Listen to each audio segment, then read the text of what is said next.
ولا تموتن إلا وأنتم مسلمون. يا أيها الناس اتقوا ربكم الذي خلقكم من نفس واحدة وخلق منها زوجها وبث منهما رجالا كثيرا ونساء واتقوا الله الذي تساءلون به والأرحام إن الله كان عليكم رقيبا. يا أيها الذين آمنوا اتقوا الله وقولوا قولا سديدا يصلح لكم أعمالكم ويغفر لكم ذنوبكم ومن يطع الله ورسوله فقد فاز فوزا عظيما.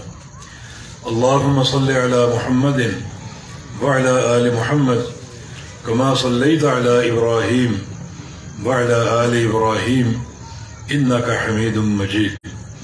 اللهم بارك على محمد وعلى آل محمد كما باركت على إبراهيم وعلى آل إبراهيم إنك حميد مجيد.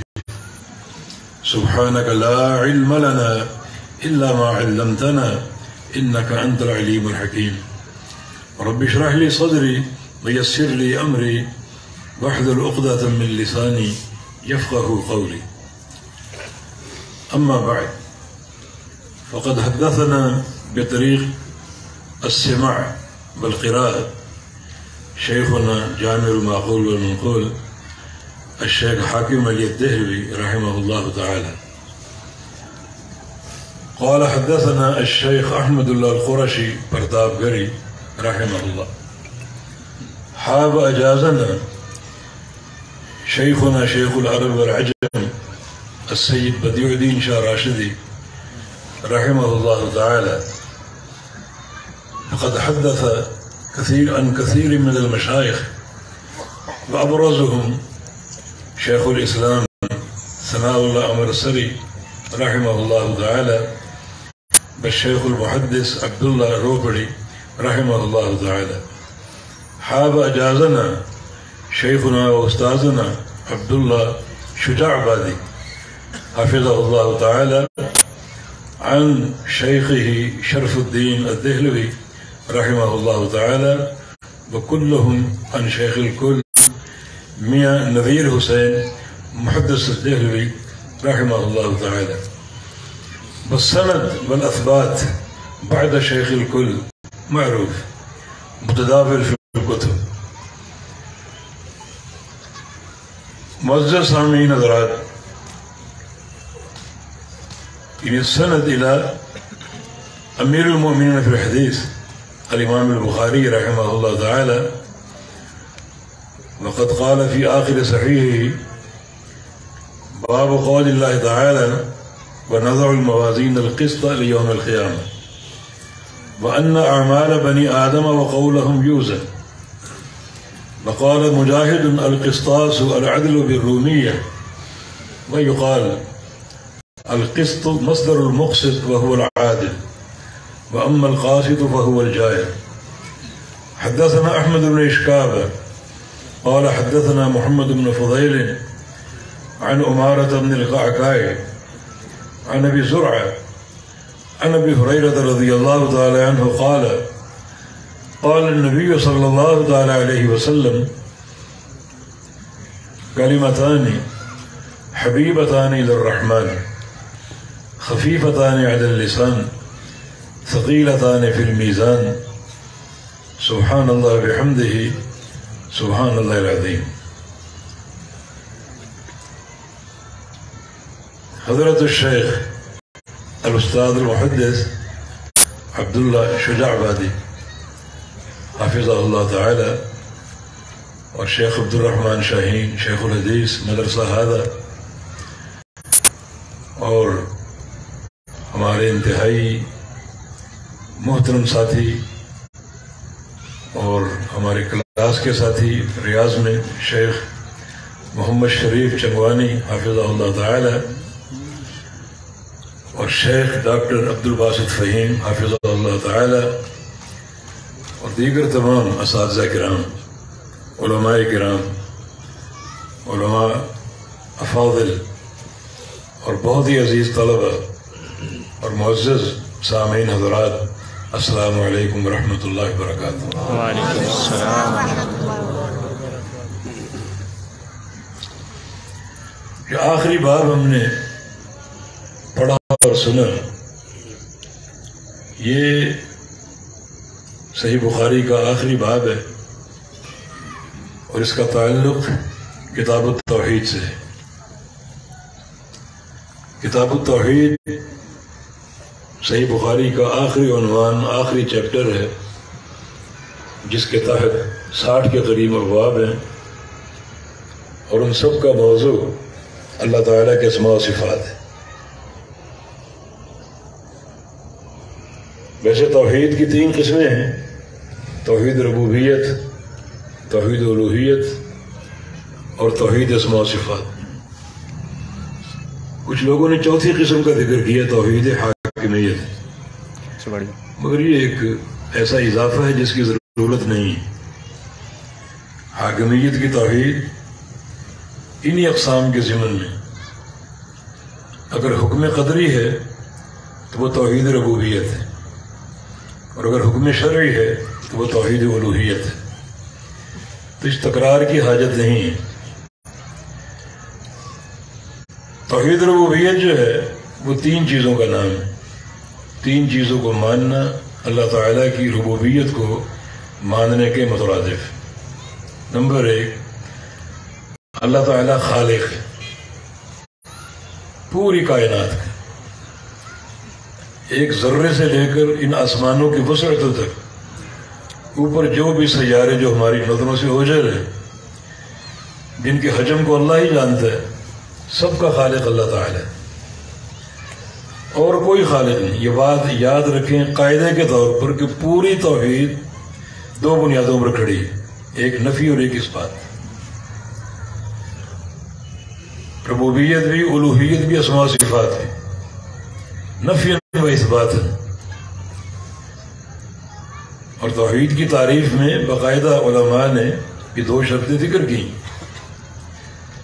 جعل اللہ واحدا نفیا و اثبات، اللہ کو ایک ماننا نفی اور اثبات کے ساتھ، دونوں کو ماننا ضروری۔ خالی نفی کو مانو گے تو یہ تعطیل ہے، اور خالی اثبات کو مانو گے تو اس میں غیر کی مشارکت کا امکان ہے۔ زید عالم اثبات ہے، اور ممکن ہے کہ اور بھی عالم ہو، کسی اور کے عالم ہونے کی نفی نہیں ہے، تو غیر کی مشارکت کا امکان موجود ہے۔ اللہ الہ اگر کہا جائے اثباتی جملہ ہے، مگر غیر کی مشارکت کی نفی نہیں ہو رہی، اور اگر صرف نفی ہو، لا عالم فی المدینہ، اس شہر میں کوئی عالم نہیں، تو یہ تعطیل ہے، یہ شہر علماء کے وجود سے خالی۔ اور اگر اس جملے کو نفی اور اثبات کا رنگ دے، لا عالم فی المدینہ الا زید، اب بات پوری۔ ان مدینے میں، شہر میں کوئی عالم نہیں سوائے زید کے، یہ بات نفی اور اثبات کے ساتھ پوری ہے۔ لا الہ الا اللہ، لا رکن نفی ہے، الا اللہ رکن اثبات ہے، اور پورا توحید کا مفہوم نفی اور اثبات کے ساتھ ہے۔ اس کے سوا کوئی معبود حق نہیں، وہ اکیلا معبود حق ہے، باقی سارے معبود باطل ہیں۔ یہ توحید کا بڑے اختصار سے ہم نے معنی بیان کیا، تو پوری توحید نفی اور اثبات کے ساتھ۔ جب ہم کہیں گے اللہ خالق ہے تو معنی یہ ہو کہ اس کے سوا کوئی خالق نہیں، کوئی خالق نہیں۔ اور دوسرا، ان پہلا جو نقطہ اللہ تعالیٰ کا خالق ہونا، الا لہ الخلق والامر، اس کا خالق ہونا، اور کوئی خالق نہیں، تو آپ کہیں گے کہ قرآن نے اور خالق کا ذکر دیا ہے، فتبارک اللہ احسن الخالقین، اللہ احسن الخالقین ہے، یعنی اللہ سب سے اچھا خالق ہے، مانا اور بھی خالق ہیں، تو مخلوقات کو بھی خالق کہا گیا ہے. نفی اور اثبات کا معنی کیسے پورا ہوگا؟ لیکن نہیں، اللہ تعالیٰ کا خالق ہونا اس کا معنی اور ہے، اور مخلوق کا خالق ہونا اس کا معنی اور ہے. اللہ تعالیٰ کے خالق ہونے کا معنی عدم سے وجود دینا، معدوم کو موجود کرنا. کوئی مخلوق یہ نہیں کر سکتی کہ اللہ خالق عدم سے وجود دینا. اور مخلوق اللہ کی جو موجود شے ہے، جو اللہ نے دی، پیدا کی، اسے تبدیل کرنا، اس میں تحویل اور تغیر. اس نے یہ مائع کے لوہے کا لوہا مخلوق نے نہیں بنایا، اللہ نے بنایا. عدم سے وجود اللہ نے دیا، اس لوہے کو آپ نے لے لیا اور مختلف چیزیں بنا دی. مائک بن گیا، پنکھے بن گئے، جہاز بن گئے، ٹرینیں بن گئی. لکڑی کا کام ہے سب نے، لکڑی اللہ نے دی. مخلوق لکڑی پیدا نہیں کر سکتی. اللہ کی پیدا کردہ لکڑی، اس کو تحویل دی ہے، مختلف صورتوں میں تبدیل کیا ہے. دروازے بن گئے، کھڑکیاں بن گئیں، یہ فرنیچر بن گیا. یہ مخلوق کا خالق ہونا. تو معنی میں فرق ہے. اللہ تعالیٰ ایسا خالق ہے جو اشیاء کو عدم سے وجود میں لاتا ہے. یہ طاقت مخلوق میں نہیں ہے، بلکہ اللہ تعالیٰ کی پیدا کردہ شے کو وہ لے لیتا ہے اور اس کی شکل تبدیل کرتا ہے. اسے مختلف جو ہیں وہ اوزار یا مختلف ساز و سامان کی صورت میں اس کو بناتا اور پیش کرتا. تو خالق اللہ ہی ہے اور کوئی خالق نہیں. اسی طرح توحید ربوبیت ہے، الوہیت، ایک اللہ الہ ہے اور کوئی الہ نہیں.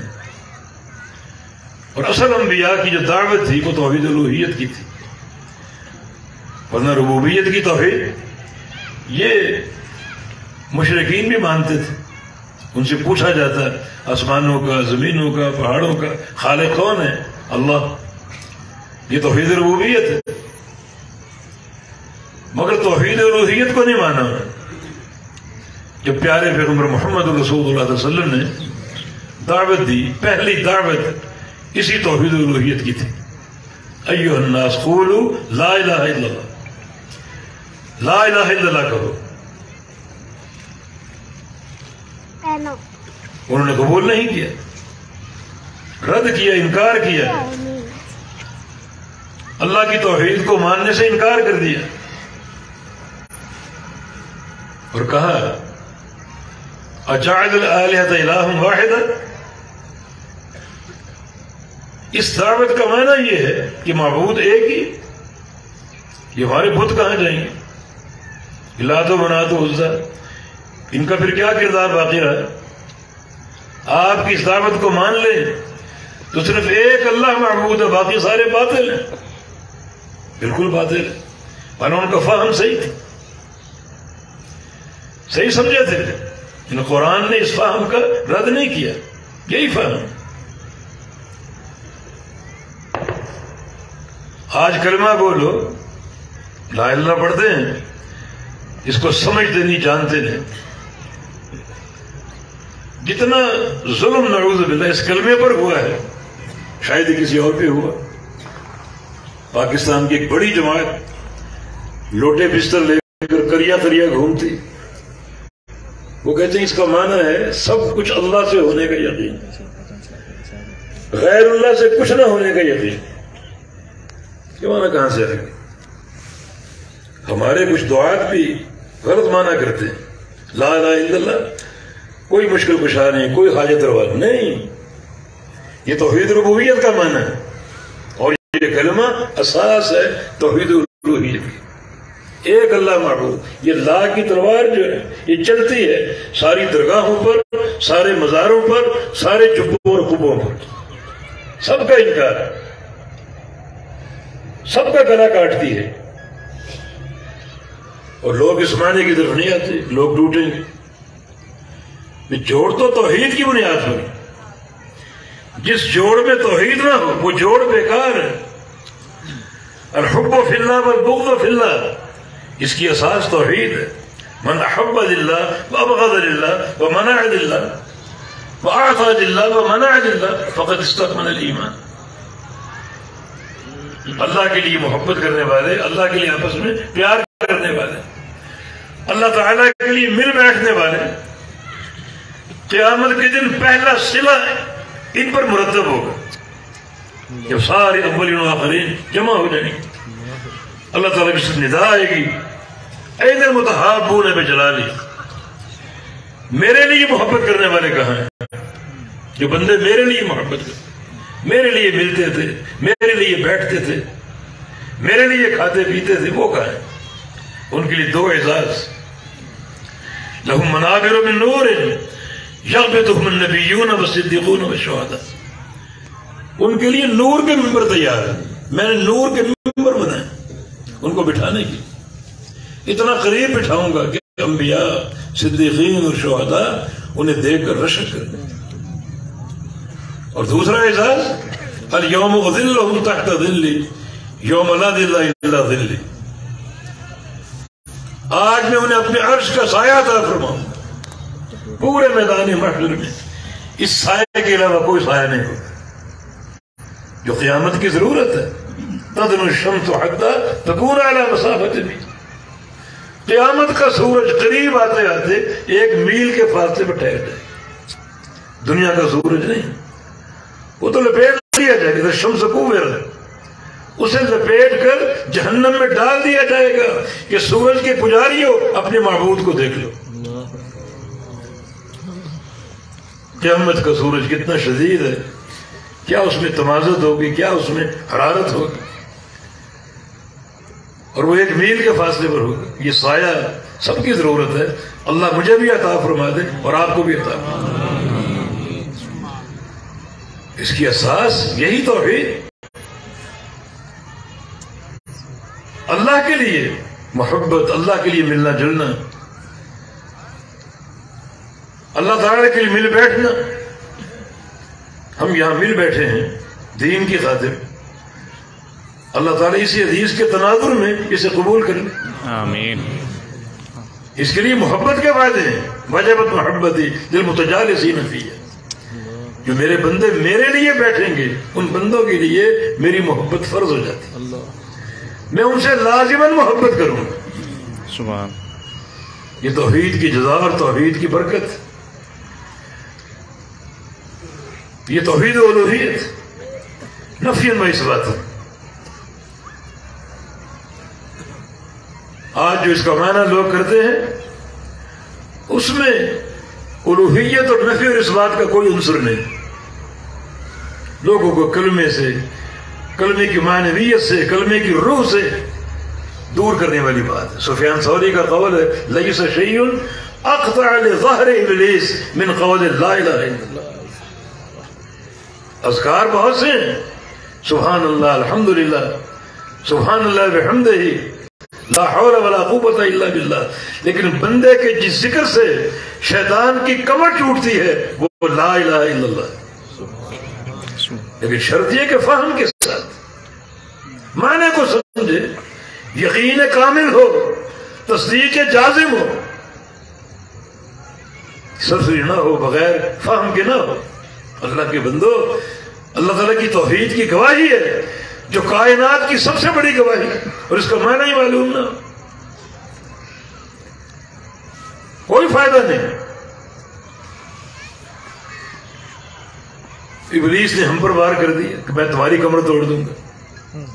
دیکھیں، غلط معنی کی طرف پھیر دیا. یہ تو بلی کی جماعت کرتی، غلط معنی کی طرف، اور شعبدہ بالیت پیدا کر دی. لا الہ الا اللہ کا ذکر کرنا، اجتماعی ذکر کرو، بلند آواز سے کرو، بتیاں بجھا کر کرو. کہاں لکھا ہوا ہے یہ ڈرامے؟ کہاں لکھے ہو؟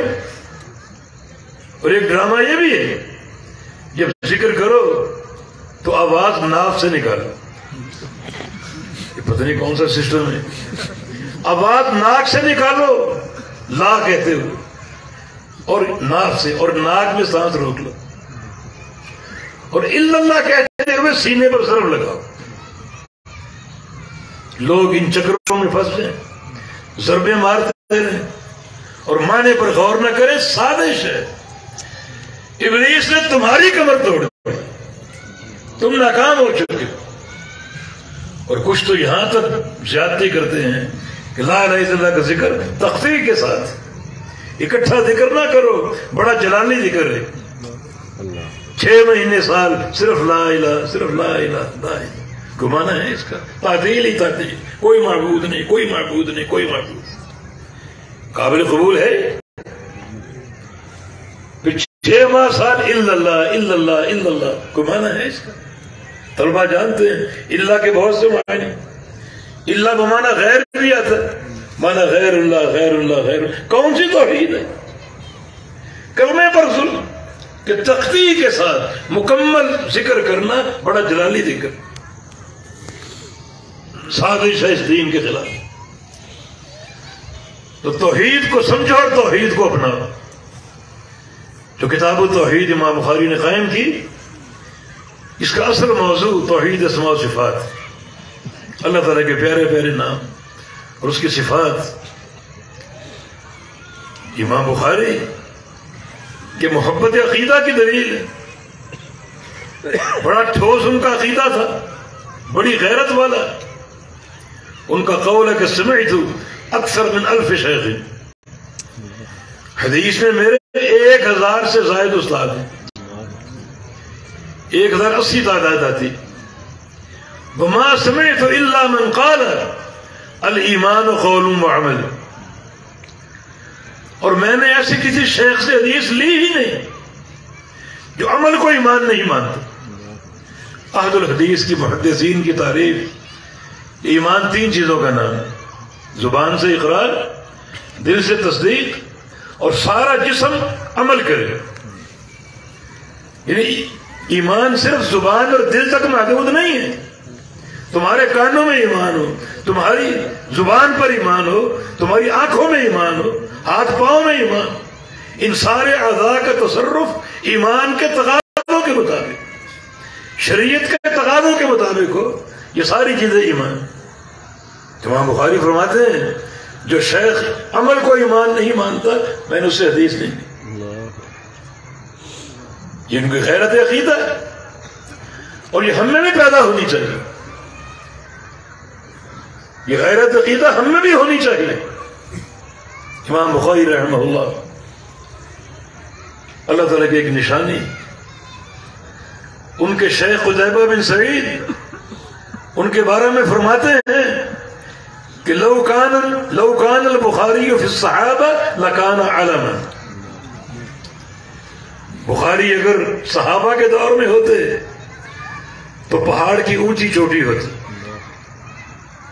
رہنمائی کا کام کرتے. اللہ کی حکمت. بعض شخصیتیں ایسی ہوتی ہیں جو صحابہ کے دور کے قابل ہوتی ہیں، لیکن اللہ تعالیٰ ہم جیسے گناہگاروں کے لیے جن کے فہم میں کمی ہے، ایسی شخصیتیں ہمارے دور میں پیدا کر کے ہم کو دکھاتا ہے کہ ایسے بن جاؤ.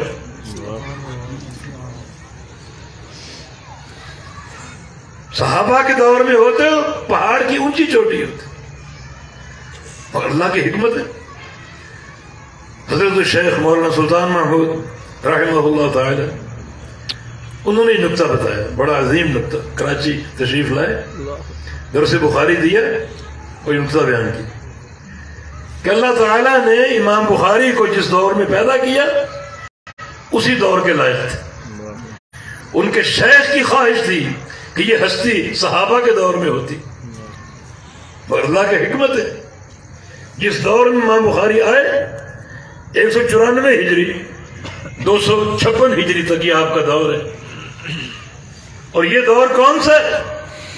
نبی علیہ السلام کی حدیث، خیر الناس قرنی ثم الذین یلونہم ثم الذین یلونہم، کہ بہترین زمانہ میرا، پھر اس کے بعد کا زمانہ، پھر اس کے بعد کا زمانہ. صحابہ کا، تابعین، اتباع تابعین کا. اتباع تابعین کا خیر القرون ہے. اس کے بعد کیا ہے؟ پھر فتنے ہوں گے، فتنوں کا آغاز ہوگا، فتنوں کا ظہور ہوگا، بڑی بڑی بدعات جنم لیں گی. تو فتنوں کا انقراض خیر القرون کا انقراض ہے اور فتنوں کا آغاز ہے. ایک سنگم ہے، اللہ تعالیٰ نے اس سنگم میں امام بخاری کو پیدا کیا اور فتنے شروع ہو رہے ہیں. امت کو رہنمائی کی ضرورت ہے. کوئی ایسی دستاویز ہو، کوئی ایسی کتاب ہو جامع جو ان کی ہدایت کا باعث. اس کتاب کو پکڑ لیں، سینے سے لگا لیں، حق پر ہدایت پر قائم رہیں گے. یہ کتاب ایک میزان ہے.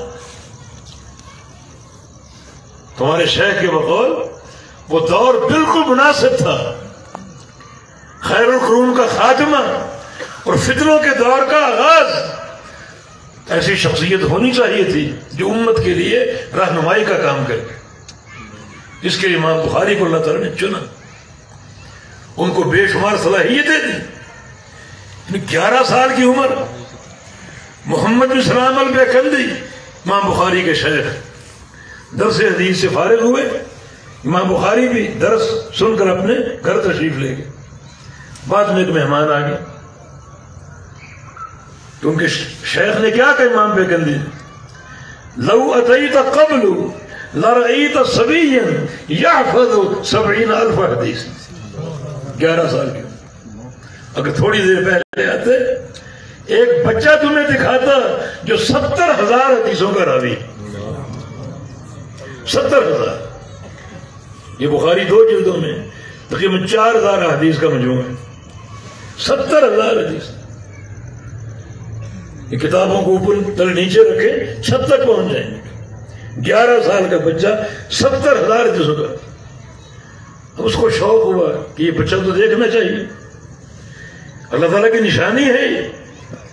تلاش کرتے کرتے پہنچ گئے اور پوچھا کہ کیا تمہیں 70,000 حدیثیں حفظ ہے؟ فرمایا کہ ہاں 70,000 حدیثیں. اور صرف اتنا ہی نہیں، ہر حدیث کے راوی کو جانتا ہوں، ہر راوی کا قبیلہ جانتا ہوں، ہر راوی کی تاریخ پیدائش اور تاریخ وفات جانتا ہوں، سب کچھ جانتا ہوں. ہے نا اللہ کی نشانی. تو اللہ نے یہ کام لیا، ایسا کام لیا جو ان سے قبل کوئی نہیں کر سکا. بڑے بڑے مشائخ تھے، محدثین تھے، کوئی نہیں کر سکا. اس دور میں کوئی نہیں کر سکا، آج تک کوئی نہیں کر سکا اور قیامت تک کوئی نہیں کر سکے گا. یہ کام ایک ہی شخصیت چلنا نے لینا تھا اور لیا بڑا بھرپور. یہ کتاب صرف صحیح بخاری اس کا نام نہیں، الجامع الصحیح المسند المختصر من امور رسول اللہ صلی اللہ علیہ وسلم وسننہ وایامہ. کتاب جامع ہے یہ، اس میں سارے مسائل ہیں. اس میں عقیدہ، احکام، معاملات، آداب، مناقب، سیر، مغازی، سارے ابواب اس میں موجود. اور اتنی جامع کہ امام بخاری رحمہ اللہ نے یہ کر کے دکھایا. ہر مسئلہ کتاب و سنت میں موجود ہے، صرف دعویٰ نہیں، عملی طور پہ کر کے دکھایا. دیکھیں ایک مسئلہ اس نے فقہاء کو بڑا پریشان کیا، وہ ہے مفقود الخبر شوہر کا. عورت کا شوہر گم ہو جائے، مل نہیں رہا، کافی وقت گزر گیا، وہ مل نہیں رہا. اب وہ خاتون کیا کرے؟ فقہاء کے مختلف اقوال. کوئی کہتے ہیں کہ 4 سال انتظار کر کے آگے شادی کر لے، کوئی 6 سال کہتے ہیں، اور فقہ حنفی میں 90 سال، 90 سال کے بعد آگے نکاح کر سکتی. تو شیخ شجاع آبادی کریں گے، پھر اور کون کریں گے؟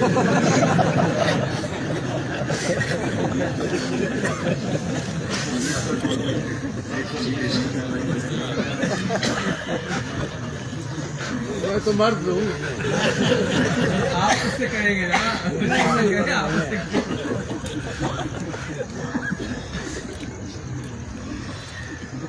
ایسی خاتون ہے نہیں کہ آپ پوچھتے پھرے کہاں ہیں.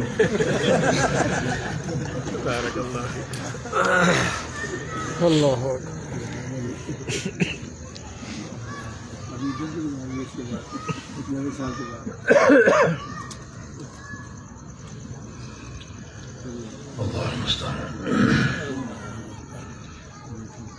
اللہ تعالیٰ نے امام بخاری کو توفیق دی، یہ مسئلہ حدیث سے حل کیا، حدیث لغت۔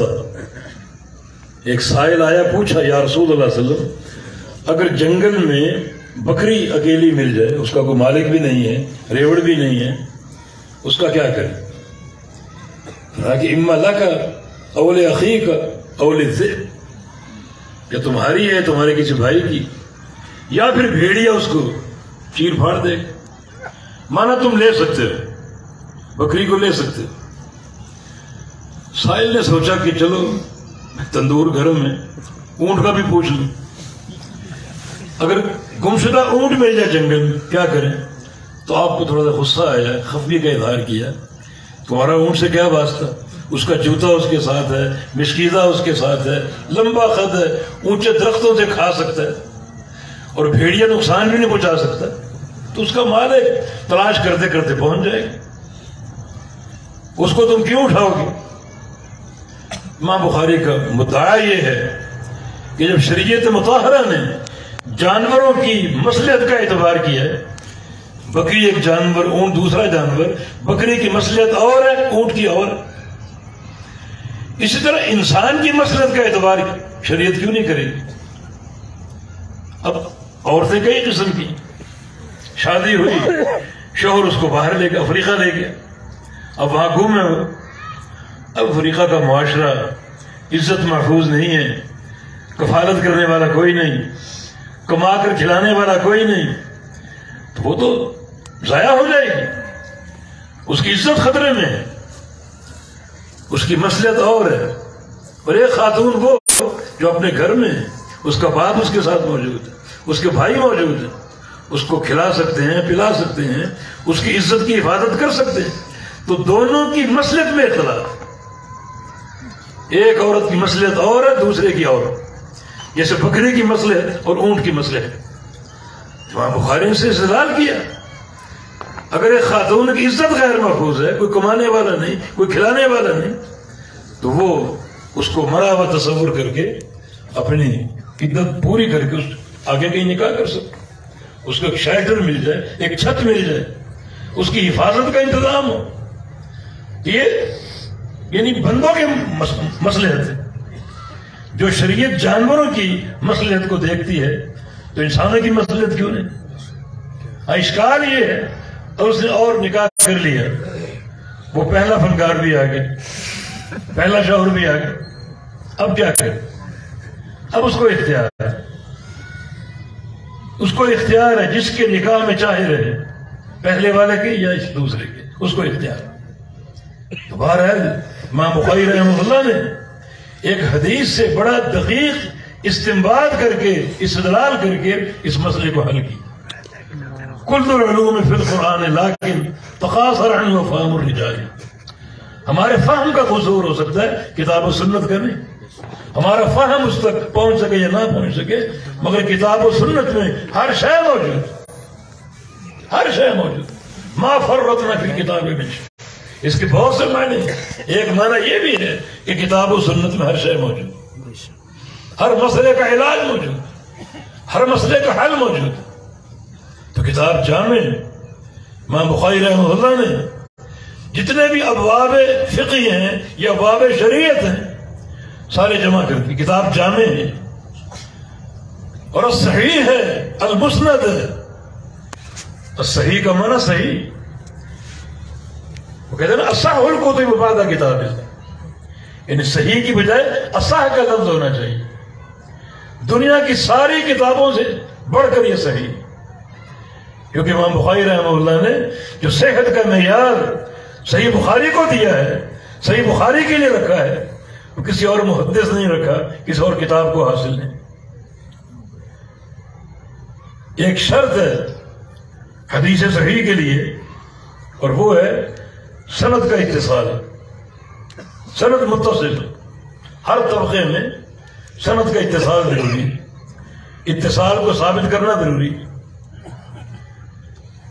اس میں عامت المحدثین کی شرط یہ ہے کہ اتصال سند راوی اور اس کے شیخ سے حاصل ہو سکتا ہے اگر دو شرطیں موجود، ایک دونوں کا زمانہ ایک ہو اور دوسرا دونوں ایک مقام پر جمع ہوئے ہوں، ان کا ایک مقام پر اکٹھا ہونا ثابت ہو، یہ دو چیزیں موجود ہوں تو وہاں علماء کی اصطلاح ہے امکان لقاء، ملاقات ممکن ہے۔ راوی اگر ثقہ ہے تو اس کا حدثنا کہنا یا اس کا عن کہنا قابل قبول، بشرطے کہ مدلس نہ ہو۔ امام بخاری رحمہ اللہ اس شرط کو مانتے، امکان لقاء کی شرط صحت حدیث کے لیے کافی، مگر صحیح بخاری کے لیے نہیں، یہ صحیح الکتب ہے، اس میں امکان لقاء نہیں، ثبوت لقاء۔ ثبوت لقاء کے لیے تین چیزیں، دونوں کا دور ایک ہو، دونوں ایک مقام پر جمع ہوئے ہوں، اور دوسرا یہ کہ وہ طالب اپنے شیخ سے کم از کم ایک بار حدثنی کی صیغے سے روایت کرتا ہو، یا سمعت یا اخبرنی، یعنی وہ صیغہ جو سماع میں صریح ہے اس صیغے سے روایت کرتا ہو۔ یہ صحیح بخاری کے لیے ضروری، صحیح بخاری کے لیے اگر حدثنی کہہ کر کبھی روایت نہیں کی، اس کا عنعنہ صحیح بخاری کے لیے قابل قبول نہیں ہے، مدلس ہو یا نہ ہو۔ یہ فرق ہے امام بخاری کی شرط اور عامت المحدثین کی شرط۔ یہ شرطیں وہ بھی صحیح، مگر صحیح بخاری کے لیے یہ اضافی شرط ہے، ثبوت لقاء کی، کم از کم ایک بار حدثنی کے صیغے سے روایت کرتا ہو، یہ ثبوت لقاء۔ تو واقعتاً یہ کتاب اصح الکتب بعد کتاب ہے، اور پورے اس سفر میں امام بخاری رحمہ اللہ نے ہر طبقہ سند میں اس شرط کا اہتمام کیا۔ اکثر جہاں عنعنہ کا مقام ہے وہ دوسری اسانید لا کر سماع کی صراحت کر کے مزید بات کو واضح کر دیا اور مضبوط کر دیا۔ صحیح بخاری کو سمجھنا، اس کی اسانید کو سمجھنا، اس کے فقہی ابواب کو سمجھنا بہت بڑا کام، بہت بڑا کام۔ ہمارے شیخ تھے مولانا عبد الخالق رحمانی رحمہ اللہ تعالی، فرماتے ایک بار میں لاہور گیا ہے، ان کی بیٹی کی وہاں شادی ہوئی تھی، بیٹی سے ملنے گئے، اور فرمایا کہ ساتھ میری نیت ہو گئی کہ آج مولانا عطاء اللہ حنیف رحمہ اللہ کے درس بخاری میں بیٹھنا۔ وہ تقویت الاسلام میں شیخ الحدیث تھے، فون کر کے پوچھ لیا 8 بجے بخاری کی کلاس ہوگی، 8 بجے پہنچ گئے، طلبہ کتاب کھول رہے ہیں، درس شروع ہونے والا ہے، مولانا عطاء اللہ بوجانی رحمہ اللہ نے قاری صاحب کو دیکھ لی، اٹھ کے ملے اور طلبہ سے کہا بھی جاؤ آج قاری صاحب سے باتیں ہوں۔ قاری صاحب نے فرمایا کہ میں تو آپ کا درس سنے ہیں اس شوق کے ساتھ۔ کہا کہ قاری صاحب میں کیا درس دوں گا، اور ساتھ بتایا کہ آج اس زمانے میں صرف 3 شیخ الحدیث ہیں جو بخاری کا حق ادا کر رہے ہیں، باقی سب مجھ سمیت صحیح بخاری سے کھیل رہے ہیں بخاری کے ساتھ۔ صرف 3 علماء ہیں، ایک بڑے حافظ صاحب محمد گوندلوی رحمہ اللہ، دوسرے شیخ عبداللہ روبڑی رحمہ اللہ، اور تیسرے اکاڑا میں آپ کے والد گرامی شیخ عبدالجبار کھنڈیلوی رحمہ اللہ تعالی۔ باقی سب اس کتاب سے کھیل رہے ہیں، عظیم کتاب ہے، اس کا حق ادا کرنا۔ وہ کہتا ہے کبرنی موت الکبرا، بزرگ چلے گئے اور ہمیں بڑا بنا دیا گیا، اس منصب میں بٹھا دیا گیا، حالانکہ قطعاً اس کے اہل نہیں صحیح بخاری کا حق ادا کر سکے۔ تو بار کہ یہ جامع کتاب، مسند کتاب، ساری حدیث جو مقاصد کتاب میں وہ سند کے ساتھ ہیں اور متصل سند کے ساتھ۔ مسند کی تعریف ہی یہ ہے کہ مرفوع ہو اور متصل ہو، نبی علیہ السلام تک مرفوع ہو اور سند متصل ہو، یہ مسند۔ صحیح بخاری مسند ہے، مقاصد کتاب میں ساری حدیثیں مسند ہیں اتصال سند کے ساتھ اور سب مرفوع ہیں۔ یہ صحیح بخاری کا درجہ اور مقام، تبھی تو اصح الکتب ہے۔ ابو نصر السجدی فرماتے ہیں کوئی شخص اگر طلاق دے دے اپنی بیوی کو یہ کہہ کر کہ اگر صحیح بخاری میں کوئی حدیث ضعیف ہوئی تو یہ طلاق ہے، یہ عجیب انداز ہے بخاری کی صحت کو بیان کرنے کا۔ تو کہتے ہیں کوئی شک نہیں اس کی بیوی اس کے حوالہ نکاح میں ہے، اس کو طلاق واقع نہیں ہوگی کیونکہ بخاری میں ساری حدیثیں صحیح ہیں۔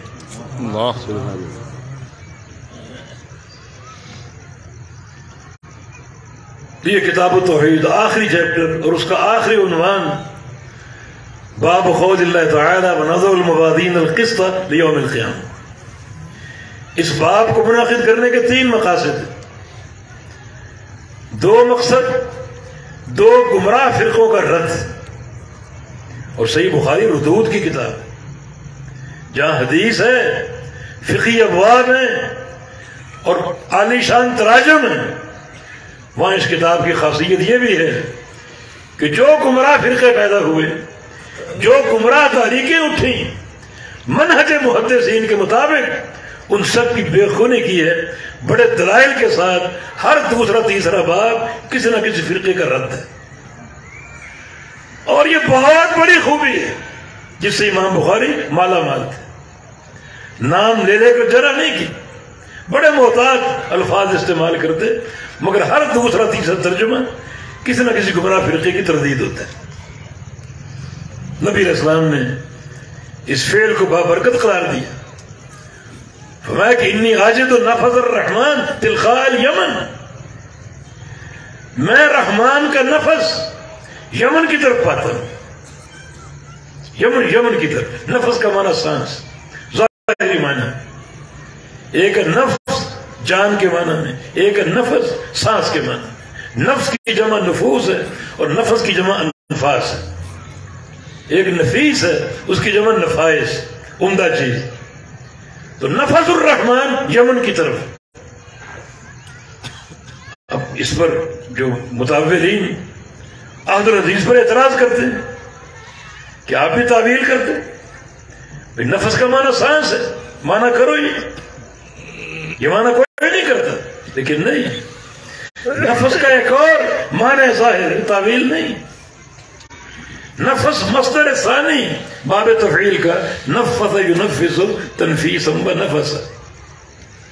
حدیث بھی ہے نا، من نفس عن اخیہ المسلم قربۃ من قرب الدنیا نفس اللہ عنہ قربۃ من قرب یوم القیامہ. زائل کرنا، جو ہٹا دے، دور کر دے اپنے بھائی کی تکلیف کو، دنیا کی تکلیف کو، اللہ اس کی قیامت کی تکلیفیں دور کر دے گا.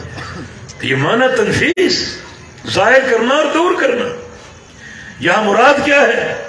ظاہر کرنا اور دور کرنا بدعتی لوگوں کو اور بدعی حملوں کو اور بدعات کو اور خرافات کو، تاکہ دین صاف رہے، ملاوٹ سے پاک رہے. یہ زیادہ کام اہل یمن کریں گے. اہل یمن، ان کا تزکیہ ہے اور یہ خاصیت ہونی چاہیے. بقول امیر عمر رضی اللہ عنہ کے، وہ بندہ اس وقت حقیقی داعی نہیں بن سکتا جو وقت کی جاہلیت کو نہ پہچانتا، تاکہ جاہلیت کا رد کرے، دین اسلام کو نکھار کر پیش کرے، بالکل خالص کر کے پیش کرے. تبھی تو رسول اللہ صلی اللہ علیہ وسلم نے اہل یمن کی اور تعریف کی. فرمایا کہ الا ان الایمان یمان والفقہ یمان، اور ایک حدیث میں والحکمت یمانیت. ایمان بھی یمن کا، فقہ بھی یمن کی، حکمت بھی یمن کی. اور ان کی یہ خوبی نمایاں آج تک قائم ہے. شیخ مقبل رحمہ اللہ یمن کے اور ان کے تلامذہ کے جمع غفیر اہل بدعت کی سرکوبی کرنے کے لیے موجود ہے، آج تک موجود. تو یہ بڑا ایک جاندار وصف ہے ایک عالم کا، ایک محدث کا. امام بخاری رحمہ اللہ اس سے پوری طرح مالا مال تھا. یہ آخری باب جو وزن اعمال کا، اس میں 2 گمراہ فرقوں کا رد ہے. چنانچہ باب قول اللہ تعالی ونضع الموازین القسط لیوم القیامہ. ہم قیامت کے حساب کے لیے میزان عدل قائم کریں گے.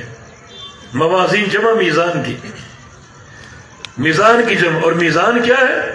میزان جسم محسوس، یہ کوئی مانوی شے نہیں ہے جو معتزلہ عدل کا معنی کرتے ہیں. جسم محسوس، ترازو. اب سب ترازو جانتے ہیں، چیزوں کو تولنا، تول کر لینا، تول کر دینا، یہ ترازو ہے. جس میں محسوس لہو کی فتان، 2 پڑے ہوں گے، بلسان، ایک کانٹا ہوگا وزن کو سیدھا کرنے والا. پلڑے کیسے؟ آپ کے ذہنوں میں دنیا کا ترازو ہوگا، یہ آخرت کا ترازو ہے جس کا ایک پلڑا 7 آسمان اور 7 زمینوں کو تول سکتا ہے. ایک پلڑے میں 7 آسمان سما جائیں گے، 7 زمینیں سما جائیں گی، آسمانوں کی مخلوق بھی اور زمینوں کی مخلوق. اتنا بڑا میزان. جب فرشتوں نے دیکھا یا اللہ یہ کیا بنا دیا، اللہ اتنا بڑا میزان، یا اللہ یہ کیا بنا دیا. فرمایا یہ میزان ہے، قیامت کے دن اپنے بندوں کے اعمال تولنے. اس فرشتے یہ بات جانتے تھے کہ بہت سے بندوں کے اعمال اس پلڑے کو بھر دیں گے. تو فرشتے تو بالکل سطح میں آ گئے. سبحانک ما عبدناک حق عبادت، پھر تو پاک ہے یا اللہ ہم تیری عبادت کا حق ادا نہیں کر سکے. یعنی فرشتے یہ سمجھ بیٹھے وہ ہمارے دامن میں صدیوں کی باتیں ہیں، مگر صدیوں کی عبادتیں بھی اس میزان کو نہیں بھر سکتی. صدیوں کی بات جو فرشتہ پیدا ہوتے ہی قیام میں کھڑا کر دیا گیا وہ قیام میں قیامت تک رہے گا. جو پیدا ہوتے ہی سجدے میں ڈال دیا گیا وہ قیامت تک سجدے میں رہے گا. اتنی مدت مدیدہ، مگر جب انہوں نے میزان دیکھا تو کہا کہ ہم تیری عبادت کا حق ادا نہیں کر سکتے. یہ کون لوگ ہوں گے جن کی نیکیاں اس میزان کو بھر دیں گے؟ بہت سے لمن شئت من خلقی، میرے بہت سے بندے جن کا میں چاہوں ان کا عمل اس میزان کو بھرے گا. اللہ تعالیٰ ہمیں بھی اس عمل کی توفیق دے آمین. اور اس میں سب سے سر فہرست عقیدہ توحید. صحیح مسلم کی حدیث ہے سبحان اللہ نصف المیزان والحمدللہ تملأ. اکیلا سبحان اللہ کا ورد، سبحان اللہ کا ذکر آدھے میزان کو بھر دے گا. الحمدللہ کا ذکر پورے میزان کو بھر دے گا. یہ دونوں توحید کے کلمات. مگر یہ معنی نہیں ہے کہ آپ نے ایک بار سبحان اللہ کا اور میزان بھر گیا، ایک بار الحمدللہ کا میزان بھر گیا. اور ایک حدیث میں سبحان اللہ والحمدللہ تملأان ما بین السماء والارض. یہ سبحان اللہ اور الحمدللہ 7ویں آسمان سے لے کر 7ویں زمین تک جتنا خلا ہے ان سب کو نیکیوں سے بھر دے گا. سبحان اللہ والحمدللہ اس پورے خلا کو نیکیوں سے بھر دے گا.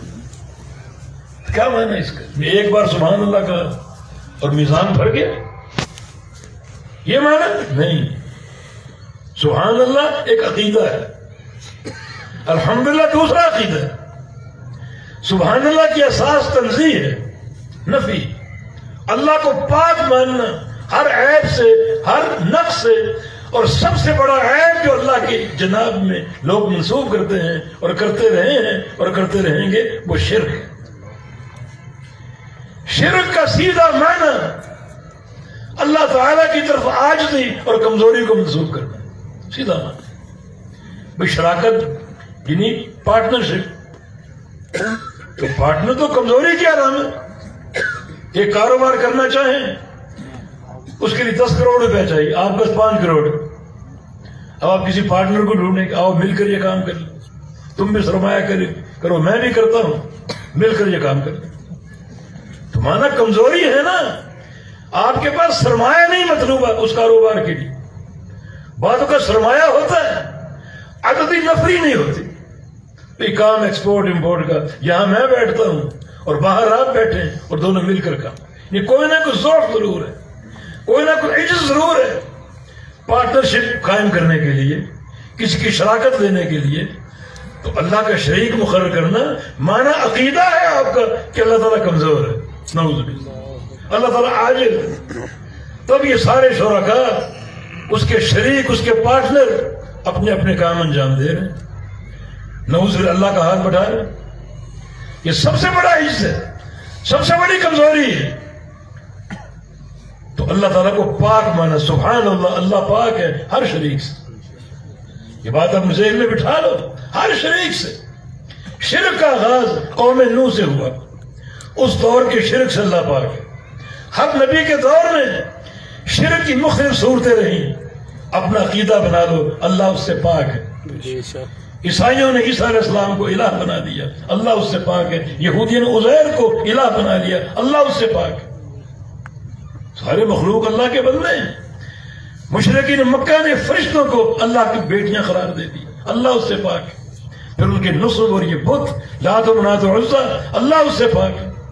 اس وقت سے لے کر آج تک جو بھی شرک ہو، یہ امت اور کھو گی بھول بھلیوں. کس دور میں ایک شریک تھا کہ اس دور میں 360 شریک تھے، آج ہزاروں لاکھوں شریک۔ بنائے کس نے؟ کلمہ گو لوگوں۔ وما یؤمن اکثرهم باللہ الا وهم مشرکون۔ ایمان لانے والوں میں، کلمہ پڑھنے والوں میں جب ان کو ٹٹولو گے زیادہ مشرک ملیں گے، مشرک زیادہ۔ آپ سبحان اللہ کہیں اس پوری معرفت کے ساتھ قیامت تک جو بھی شرک ہوگا سبحان اللہ، اللہ اس سے پاک ہے۔ یہ عقیدہ بناؤ، اس تنزیہ کو مانو، پوری زندگی قائم رہو اور سارا عمل اس کے مطابق ہو، تو آپ کا سبحان اللہ کا عقیدہ اللہ کے آدھے میزان کو بھر دے گا۔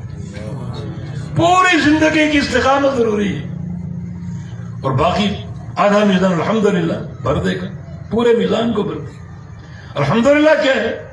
یہ اثباتی جملہ ہے، تمام تعریفیں اللہ کے لیے، اس کو مان لو اور قبول کر لو۔ اللہ کے لیے تمام تعریفیں کیوں ہیں؟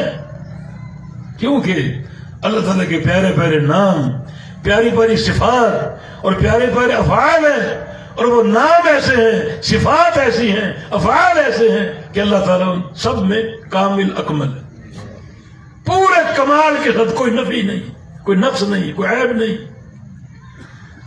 جو ذات ان صفات سے متصف ہو اور کمال کے ساتھ ہو، ساری حمد اسی ذات کے لیے۔ قرآن کا آغاز الحمدللہ رب العالمین، تمام تعریفیں اللہ رب العالمین کی۔ اس عقیدے کو ماننا پڑے گا، اور اللہ کی صفات کو تقسیم کرو گے تو حمد کو بھی تقسیم کرنا پڑے گا۔ اللہ تعالیٰ عالم الغیب ہے، اور آپ کہیں فلاں نبی بھی غیب جانتا ہے، فلاں ولی بھی غیب جانتا ہے، تو اس صفت کو تقسیم کر دیا۔ اب حمد بھی تقسیم ہو گئی، کیونکہ مخلوق بھی غیب جانتی ہے، تو غیب جاننے میں مخلوق بھی حمد کی مستحق ہے۔ سیدھا سیدھا انکار ہو گیا الحمدللہ رب العالمین کا۔ نہیں، یہ اثباتی توحید، اللہ کے پیارے پیارے نام، پیارے پیارے افعال سارے حق ہیں، اور اللہ ان میں کامل ہے، کوئی نقص نہیں، لہذا مطلق پوری حمد کا مستحق ہے۔ کمال مطلق کمال حمد کا ذریعہ ہے، اس ذات میں کمال مطلق ہے، تو کمال حمد اس کے لیے۔ اس فہم کے ساتھ پڑھو الحمدللہ الحمدللہ وبحمدہ، اس فہم کے ساتھ ڈٹ جاؤ، اس پر قائم ہو جاؤ، اس پر کوئی شراکت داری نہ ہو۔ اگر اللہ رزاق ہے، مانا روزی دینے والا، تو کوئی داتا نہیں، صرف اللہ۔ کوئی دستگیری کرنے والا نہیں، کوئی حاجت روا نہیں، کوئی مشکل کشا نہیں، صرف ایک اللہ۔ نفی میں اس بات میں ڈٹ جاؤ، اس پر یہ اثباتی توحید، اللہ کے لیے کمال مطلق، اور اس کمال مطلق کی بنا پر اس کے لیے حمد مطلق ہے، اس پر قائم ہو جاؤ۔ اسی پر آپ کی موت آئے تو خالی سبحان اللہ والحمدللہ ہی اللہ کے پورے میزان کو بھرنے کے لیے کافی۔ سبحان اللہ میں اللہ کا نام، الحمدللہ میں اللہ کا نام، اور لا یذکر مع اسم اللہ شیء، سیدھی بات۔ اللہ کے نام کے مقابلے میں کوئی شے بھاری نہیں، اس کی تعریف کا، اس کی ثنا کا حق ادا کرو۔ اللباب میں سیب بے کے چھوٹا سا قصہ ہے، سیب بے نحو اور لغت کا امام، جب اس کا انتقال ہوا تو کسی نے خواب میں دیکھا، انہیں پوچھا اللہ نے کیا سلوک کیا؟ کہا میرے ایک جملے کی بنا پر اللہ تعالیٰ نے میرے سارے گناہ معاف کر دیے۔ سبحان اللہ۔ وہ جملہ کیا ہے؟ وہ جملہ پہلی بار سیبوے نے کہا ہے، اللہ لفظ جلالہ، اللہ کیا ہے؟ علم الاعلام، دنیا کے سارے ناموں کا سردار ہے، سارے ناموں میں سب سے بڑا نام۔ تو سیبوے تم نے اس انداز سے میری تعریف اور توصیف کی، میں تمہیں معاف کرتا ہوں، سبحان اللہ، تمہیں معاف کرتا ہوں۔ تو اللہ تعالیٰ حمد مطلق کا مستحق ہے، اس کے لیے کمال مطلق ہے۔ تو بات تھوڑی سی دور نکل گئی۔ یہ باب آخری گمراہ فرقوں کا رد، معتزلہ اسی میزان نہیں مانتے، جہاں بھی میزان کا لفظ آیا عدل کا معنی لے، مگر یہ تعویل، اس تعویل کی ضرورت نہیں۔ عقل پرست لوگ ہیں، عقل کو نقل پر مقدم رکھتے ہیں، جو بات عقل میں نہ ہے اس کا انکار، خلق ارواح کے نصوص کا انکار، ارواح پہلے پیدا ہو گئی، اجسام بعد میں آئیں گے، حالانکہ جسم ارواح کو اٹھاتا ہے، روح کو اٹھاتا ہے، تو جسم آیا ہی نہیں، روح کہاں ہوگی، کیسے قائم ہوگی؟ ان کی ایک تقسیم ہے، ہر شے یہ عرض ہے، یہ جوہر یہ جسم، جوہر جو قائم بذات ہی ہو اور عرض جو قائم بذات ہی نہ ہو، اور جسم جو عرض کو اٹھا لے، جو عرض کو اٹھا لے، تو عرض کا وزن کیسے ہو سکتا ہے جو قائم بذات ہی نہیں ہے؟ کوئی ترازو لاؤ ایسا جو نماز کو تول سکے، روزے کو تول سکے، زکوٰۃ کو تول سکے، ہے کوئی ترازو ایسا؟ امام بخاری رحمہ اللہ نے فہم دیا، ان گمراہ فرقوں کے لیے ایک باب قائم کیا، باب قل هو القادر، قل هو القادر۔ تمہارے فہم کا قصور یہ ہے، تم اللہ کی قوت اور طاقت کو اپنی طاقت پر قیاس کرتے ہیں۔ هو القادر پر غور کرو، امام بخاری کا کیا انتخاب ہے؟ یہ هو القادر جملہ اسمی ہے، وہ مبتدا، القادر خبر، اور خبر بھی معرفہ ہے۔ جب خبر معرفہ ہو تو کلام میں حصر پیدا ہوتا ہے۔ اس کا معنی یہ نہیں ہے کہ وہ قادر ہے، بلکہ اس کا معنی یہ کہ وہی قادر اور کوئی قادر نہیں۔ امام بخاری رحمہ اللہ اس جملے کی شرح میں جو حدیث لائے، کس طرح دیکھو کتاب و سنت کا ایک ہی مدلول، حدیث کیا لائے؟ دعائے استخارہ، انک تقدر ولا اقدر، وہی حصر کا معنی، قول قادر کا معنی کہ تو قادر ہے میں قادر۔ تو اللہ تعالیٰ کی اسماء و صفات میں داخل ہونے والوں، عقیدے کے مسائل میں داخل ہونے والوں، اس آیت کریمہ کو پڑھ کر داخل ہو، اللہ ہر شے پر قادر، اللہ کی قوت کو اپنی قوت پر اور اپنی قوت کو اللہ کی قوت پر قیاس مت کرو۔ اس نے جو خبر دی وہ قادر ہے، ہر شے پر قادر، ہر کام کرنے پر قادر، ہر کام کرنے پر قادر۔ ہمارے ہندوستان کے ڈاکٹر نے کہا کہ بعض چیزوں پر اللہ قادر نہیں، یہ بیچارے کے فہم کا قصور، بہت قابل ہیں، بڑا کام کیا ہے، جہود جبارہ اس کی، اور جو کہ عقیدہ مشائخ سے نہیں پڑا، اللہ بھی بعض چیزوں پر قادر نہیں۔ مثلا اجتماعی ضدین، جمع بین ضدین، ایک چیز کالی بھی ہو اور گوری بھی ہو، یہ دو ضدیں جمع نہیں ہو سکتی، ایک چیز بڑی بھی ہو چھوٹی بھی ہو، یہ اللہ بھی اس پر قادر، نعوذ باللہ۔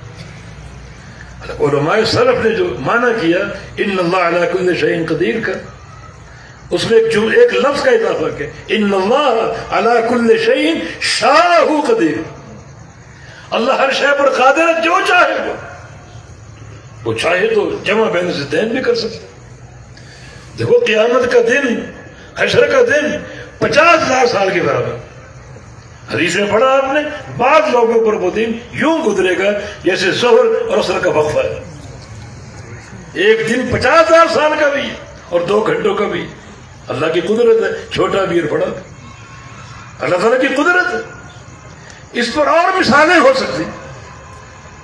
امام بخاری نے یہ باب کتاب توحید میں لا کر ان سارے گمراہ فرقوں کو جگایا ہے کہ تمہاری گمراہی کا سبب یہ ہے کہ تم خالق کی قدرت کو مخلوق کی قدرت پر قیاس کرتے،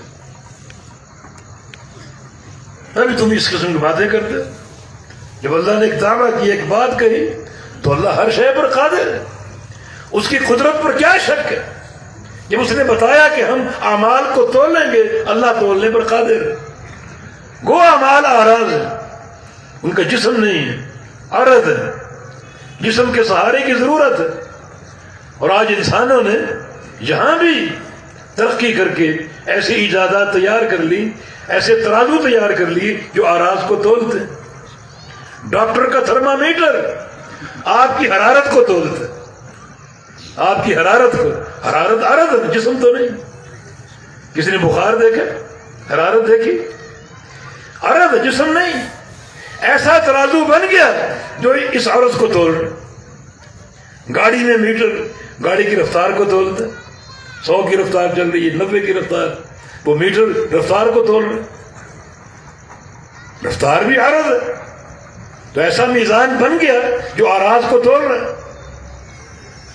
تو اللہ کی قدرت، اس میں شک کرنا کفر.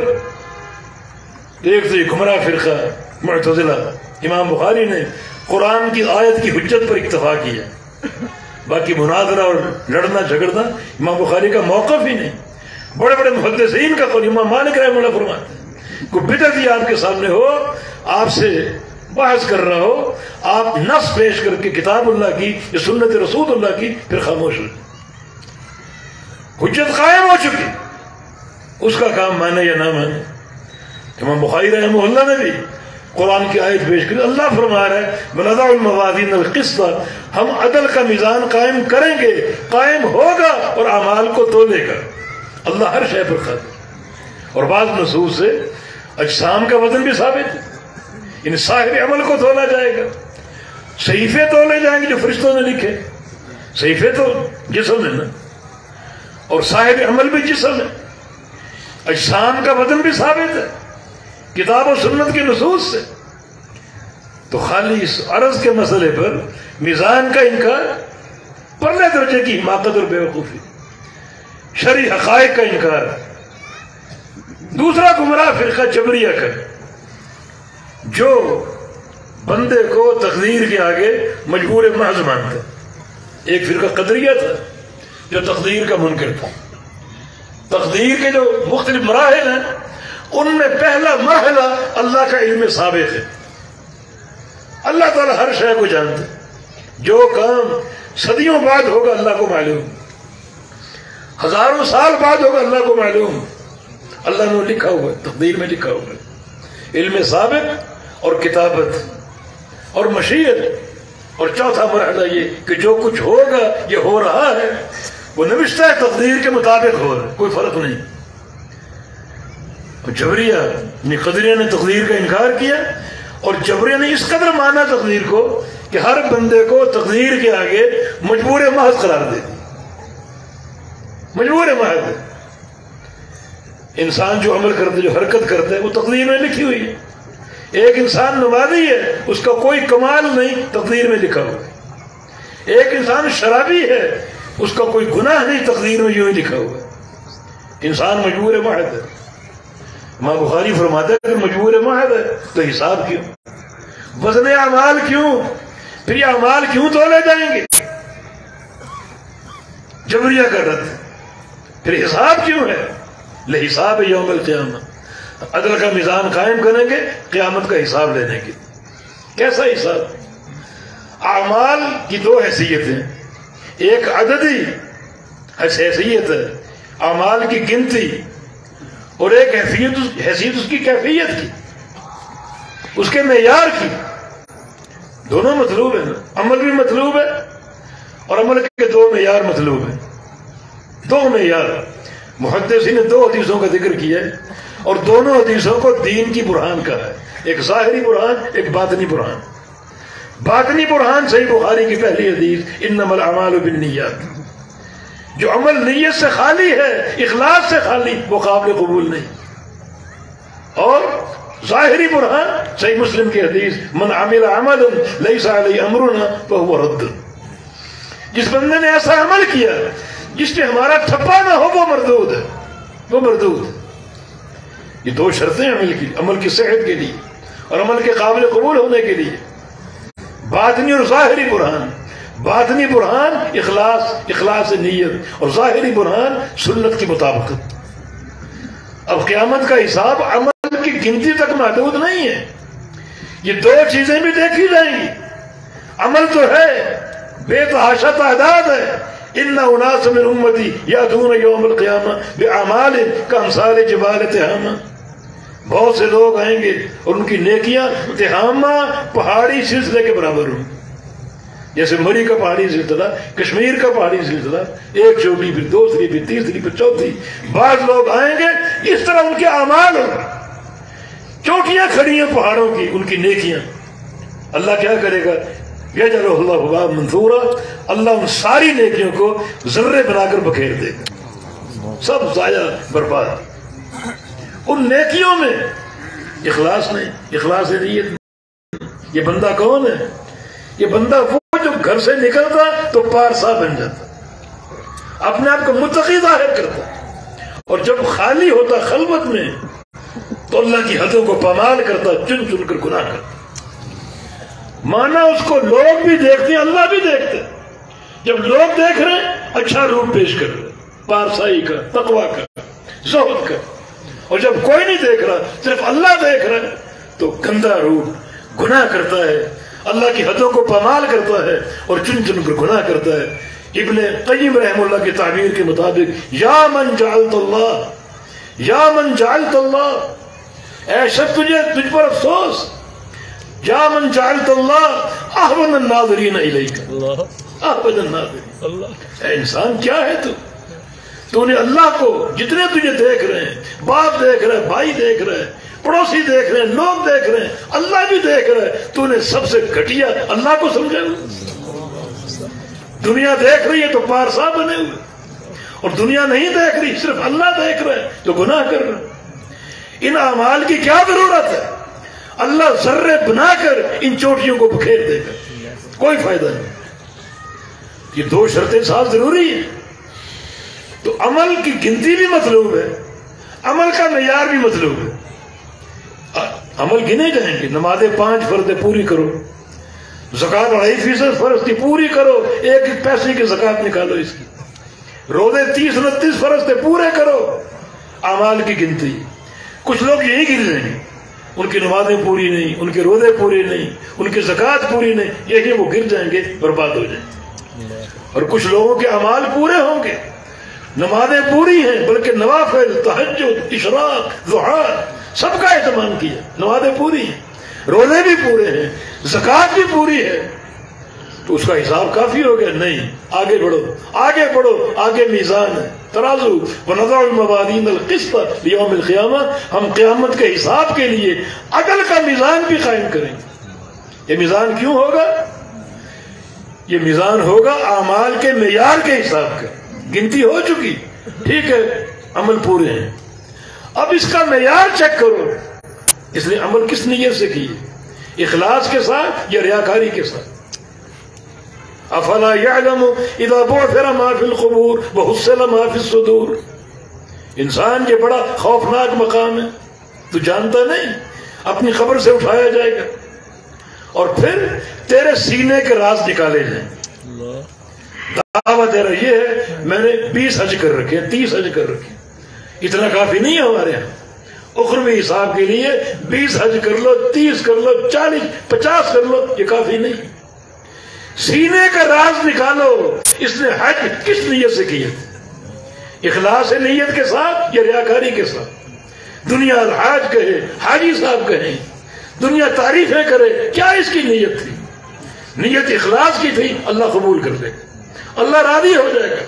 اس نیت کے ساتھ تو ایک ہی حج ہو، من حج البیت فلم یفسق رجا کے یوم ولدت امہ، ایک حج بھی انسان کو گناہوں سے یوں پاک کر دے گا جیسے اس دن تھا جس دن اس کی ماں نے اس کو جنم دیا تھا۔ اور یہاں 50 حج ہے، اگر نیت نہیں ہے کوئی حج قابل قبول نہیں۔ اللہ تو بڑا قدردان ہے اعمال کا۔ من تصدق بتمرۃ من کسب طیب، ایک کھجور خرچ کر دی، ایک کھجور صرف حلال آمدنی سے۔ کھجور میں ریاکاری نہیں ہوتی، ریاکاری خزانوں میں ہوتی۔ عید قربان آ جائے، آپ بکرا لے آئیں، بکری لے آئیں، وہ ریاکاری نہیں۔ ریاکاری کیا ہے؟ میڈیا میں آ رہا ہے جناب اس نے 1 کروڑ روپے کا بیل خریدا، اخباری نمائندے پریس آ رہے ہیں، یہ ریاکاری۔ کھجور میں کیا ریاکاری؟ اخلاص سے دے دی، اللہ کو بڑا پسند آیا ایمان، اللہ راضی ہو گیا، میرے بندے نے مجھے کھجور دی، میرے لیے دی، اللہ اس کو لے لے گا، قبول کر لے گا۔ صرف قبول نہیں کرے گا، اپنے دائیں ہاتھ میں رکھ لے گا۔ وہ کھجور اللہ کے دائیں ہاتھ میں رکھی، صرف رکھے گا نہیں بلکہ یربیھا کما یربی احدکم فلوہ، یہ بھی پیار کا انداز، دائیں ہاتھ میں لینا بھی پیار کا انداز، اور اس کو پالے گا جیسے تم اپنے جانور کے بچے کو پالتے۔ کتنے پیار سے پالتے، بکری ہو گھر میں یا بچڑا ہو گھر میں، کتنے پیار سے پالتے ہو، اس کے ناد اٹھاتے، یہ بھی پیار کا اظہار ہے۔ اللہ اس کو پالے گا، حتی تصیر مثل الجبل، حتیٰ کہ جب قیامت ہوگی تمہارے میزان حسنات میں وہ کھجور ایک پہاڑ بن چکی ہو۔ پہاڑ جیسے عمل برباد ہو گئے، ذرے بن کر بکھر گئے، کیونکہ ریاکاری تھی، اخلاص نہیں، اور ایک کھجور پہاڑ بن گئے۔ اللہ کے اجر کا یہ معاملہ کتنا عظیم و شان، یہ ہے لیوم القیامہ، اہل حساب یوم القیامہ، لام تعلیلی ہے۔ ہم عدل کا میدان کیوں قائم کریں گے؟ قیامت کا حساب لینے کی۔ یہ قرب حساب ہے جو اعمال کو تولے گا دو چیزوں کو ظاہر کرنے کے لیے، ایک اخلاص نیت کو، اور دوسرا نبی علیہ السلام کی سنت کی مطابقت۔ تو مرحلہ میزان کی تیاری کا تقاضا یہ ہے ہر عمل میں دو بنیادیں قائم کر لو، ایک اخلاص، ریاکاری بالکل نہ ہو، وہ عمل برباد ہے، اور دوسرا نبی علیہ السلام کی سنت کی اتباع۔ یہ بہت بڑی بشارت ہے اہل الحدیث کے لیے، جن کے عمل کی اساس اللہ کے پیغمبر کی سنت ہے۔ اس وقت تک کوئی کام نہیں کرتے جب تک ثابت نہ ہو، ثابت ہو جائے تو وہ کرتے ہیں، کیسے؟ جیسے اللہ کے رسول نے کی۔ بالکل شیخ الاسلام ابن تیمیہ رحمہ اللہ کی تعبیر کے مطابق پورا دین دو سوالوں پر قائم ہے، من تعبد اور کیف تعبد۔ عبادت کس کی کرنی ہے؟ ایک ہی جواب ہے، عبادت اللہ کی۔ عبادت کیسے کرنی ہے؟ ایک ہی جواب ہے، محمد رسول اللہ کے طریقے کی، نہ کوئی باپ دادا کا طریقہ، نہ قوم برادری کا طریقہ۔ یہ چیز اگر موجود ہوگی تو مرحلہ میزان میں کامیابی ہو، سنت کی اتباع ہو اور اخلاص کی حفاظت ہو۔ یہ تیسرا مقصد تھا، یہ دو گمراہ فرقوں کی تردید اور میزان کے حساب کے تقاضے اور وہاں کی کامیابی کے اصول۔ یہ قیامت کا حساب ہے، اعمال تولے جائیں گے عمل کے اخلاص کو اجاگر کرنے کے لیے اور پیغمبر علیہ السلام کی سنت کی اتباع کو واضح کرنے کے لیے۔ آگے امام بخاری کچھ لغوی بحثیں ہیں۔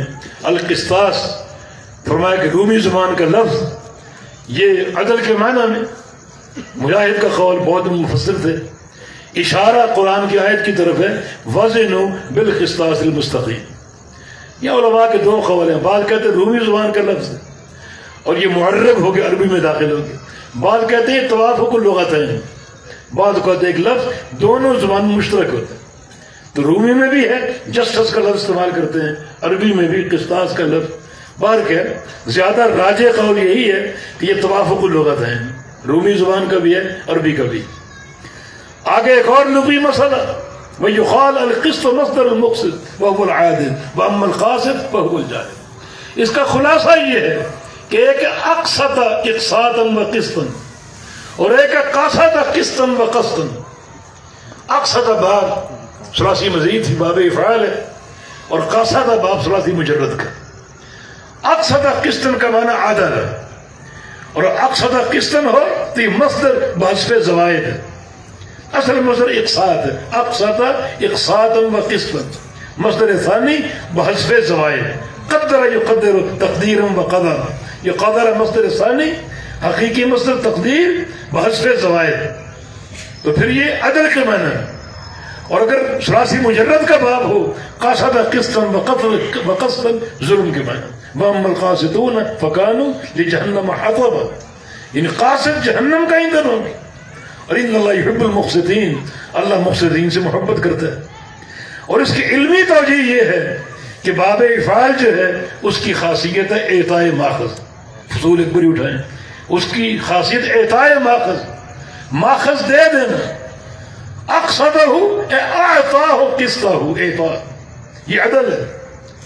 اور ثلاثی مجرد کی خاصیت سلب ماخذ ہے، قصدہ سلب منہ قسطہ، حصے کو چھین لینا، یہ ظلم ہے۔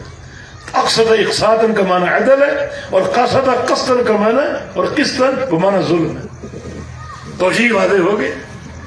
اس میں یہ بھی بات واضح ہوتی ہے کہ لغت عرب کتنی دقیق، بہت کچھ پڑھنا ہے، نحو صرف پڑھنی، عربی زبان پڑھنی، یا قواعد پڑھنے، تب انسان کسی قابل بنتا ہے۔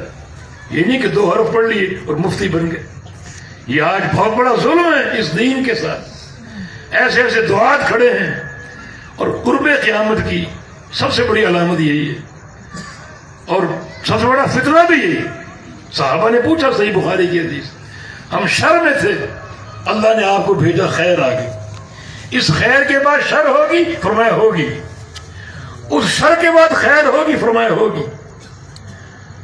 اس خیر کے بعد شر ہوگی؟ فرمایا ہوگی. اور وہ شر کیا ہوگا؟ وہ دعات علی ابواب جہنم. وہ شر دائی جو دعوت دینے والوں کی صورت میں ہوگا، جہنم کے دروازوں پر کھڑے ہو کر دعوت دیں گے، اور جو ان کی بات مانے گا ان کو وہیں اٹھا کر جہنم میں پھینکیں گے. دعات کے فتنے سے بچو. یہ علماء آپ کے سامنے اسٹیج پر آپ کے سامنے جن کی سند معروف ہے، جن کے مشائخ معروف ہیں، جن کی تحصیل میں معروف ہے، ابن صلاح کے بقول یہ استفادہ ایک عالم کے لیے ضروری ہے. سند معلوم ہو، اور ماشاءاللہ ان کی سند سب کی اللہ کے نبی تک پہنچتی، اور پورے اتصال کے ساتھ اور پوری قوت اور شدت کے ساتھ. تو ایسے علماء سے تعلق جوڑو. جو نئے نئے بہروپی آتے ہیں، جن کو ممبر مسجد کا قبول نہیں کرتا، یا وہ ٹی وی کی اسکرین پر نظر آئیں گے یا اپنے گھر کے کمرے میں نظر آئیں گے. سارے تماشے ہیں، وہ سارے تماشے. نبی علیہ السلام کا فرمان ہے ان من البیان لسحر. کچھ لوگ ایسے ہوں گے جن کا بیان جادو ہو. یہ بیان کی تعریف نہیں ہے، جادو کفر ہے، اور کفر کے ساتھ تعریف نہیں ہوتی. جادو جس طرح جادوگر جادو کرتا ہے لوگ اس سے متاثر ہوتے ہیں. کچھ لوگوں کا بیان ایسا ہے جس سے لوگ متاثر ہوتے ہیں. جادوگر جادو کرے گا ایک بندے پر کرے گا، اور یہ بیان والا جادوگر جب جادو اپنا اٹھائے گا جگائے گا تو ہو سکتا ہے لاکھوں لوگوں پر اثر کر جائے. بچو اس فطرے سے، بچو اس فطرے سے. عالم ربانی بنو، سلف کا رنگ اپنے اندر پیدا کرو. ان طلبا سے بھی یہ نصیحت کروں گا، عالم ربانی اور لباس ہیبت پہن کر بالکل جو سلف کا رنگ تھا. نبی علیہ السلام خطبہ کیسے دیتے تھے، امام مالک درس حدیث کیسے دیتے تھے، کیا ان کا لباس ہوتا؟ جبہ پہنتے، دستار پہنتے، اور کتنا لباس ہیبت ہوتا ان کا، لباس تکریم ہوتا ان کا. یہ ایک عالم کی شان. دائی ایسا نہیں ہے جو بائکیا ہو، بائک کی نمائش کر رہا، اسٹیج تک بائک پر جا رہا، کھلنڈرا، ننگے سر، جیسے مدعوین ویسا دائی، جیسے روح ویسے فرشتے. دائی ایسا نہیں اپنی گاڑی کی نمائش کرے. یہ تو بہت ہی زیادہ کمینگی گاڑی کی نمائش. کیا رکھا ہے گاڑی میں؟ اپنے اندر علماء کے اوصاف پیدا کرو، دعات کے اوصاف پیدا کرو. ان فتنوں سے بچو. ایسے مشائخ سے تعلق جوڑو جن کی سند ماشاءاللہ متصل ہو. ہمارے ساتھ ہمارے شیخ تشریف فرمائے، ایک واسطے سے میاں صاحب تک سند ان کی پہنچتی، اور آگے پھر سند معروف ہے نبی علیہ السلام تک متصل. یہ دعات ہیں، یہ علماء ہیں جن سے تعلق جوڑو. یہ سوچو ہمارے آباء و اجداد کس قسم کے علماء سے رابطہ رکھتے تھے، اور آج اس اسکرین پر، اس موبائل پر ہم بیٹھے ہیں اکیلے اور خود ہی پڑھتے ہیں اور خود ہی سمجھتے ہیں اور خود ہی گمراہ ہوتے ہیں. اللہ ان فتنوں سے بچا کر. آگے سند امام بخاری کی، احمد بن اشکاب امام بخاری کے شیخ ہیں، اور بھی دو شیخ ہیں، زہیر بن حرب ہے اور قتیبہ بن سعید، جس سے امام بخاری نے حدیث روایت کی. آگے سند غریب ہے، یعنی ہر طبقے میں ایک راوی، محمد بن فضیل، عمارہ بن قعقاع اور ابو زرع. صحیح بخاری کی پہلی حدیث بھی غریب ہے، آخری بھی غریب. غریب کے بارے میں کچھ لوگ کہتے ہیں غریب سی ہے، اس کے پلے کچھ نہیں. یہ غریب کا معنی نہیں ہے. غریب کا معنی یہ جس کے کسی سند کے طبقے میں ایک راوی ہے. وہ ایک راوی اگر ثقہ ہے تو وہ حدیث صحیح، ضعیف ہے تو وہ حدیث ضعیف. بعض راوی اکیلے ہیں، ان کی ثقاہت پہاڑ جیسی.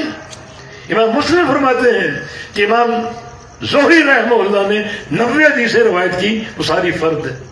زہری اکیلے اس میں. اور زہری کے بارے میں کیا خیال؟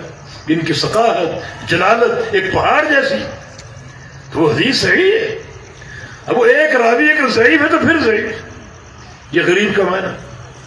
اور علماء نے اس سے بھی ایک استفاد کیا ہے، پہلی حدیث بھی غریب، آخری بھی غریب. یہ اشارہ نبی علیہ السلام کی حدیث کی طرف، بدا الاسلام غریبا وسيعود كما بدا غریبا.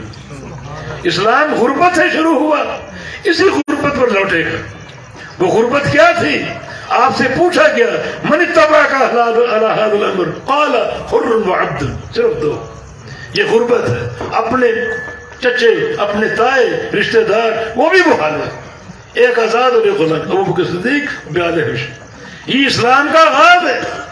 اسی آغاز کے مطابق اسلام لوٹے گا. ایک وقت آئے گا سچے اسلام کو ماننے والے دو ہی ہوں. لا تقوم الساعة حتى لا يقال اللہ اللہ. اس وقت تک قیامت قائم نہیں ہوگی جب تک زمین کی پشت پر ایک بندہ بھی اللہ کو ماننے والا ہو.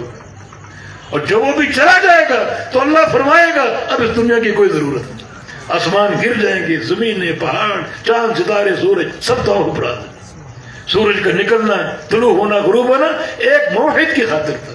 اناج آ رہے، کھیتیاں پیدا ہو رہی ایک موحد کی خاطر. وہ بھی نہ رہا تو پوری کائنات تباہ ہو جائے گی. یہ قیامت. اذا الشمس كورت واذا النجوم انكدرت. اس مقام کو پڑھو.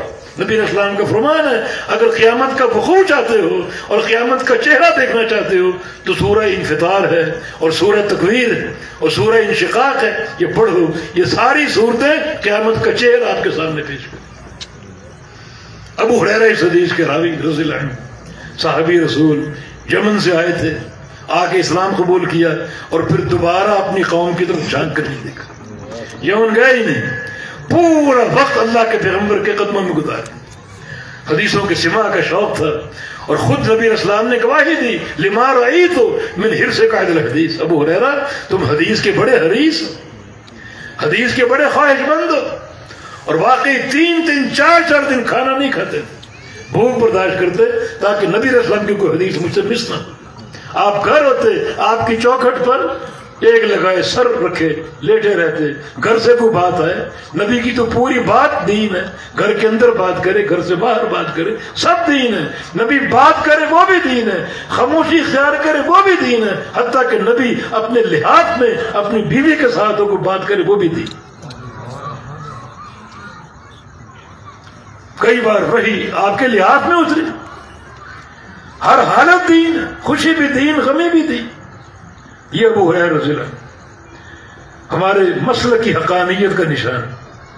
بالکل میں صحیح بات کہہ رہا ہوں کیونکہ نبی علیہ السلام نے ایک بار ابو ہریرہ کو دیکھا، دعا دی اللہم احب عبدک ھذا وامہ واحببہما الی عبادک المؤمنین.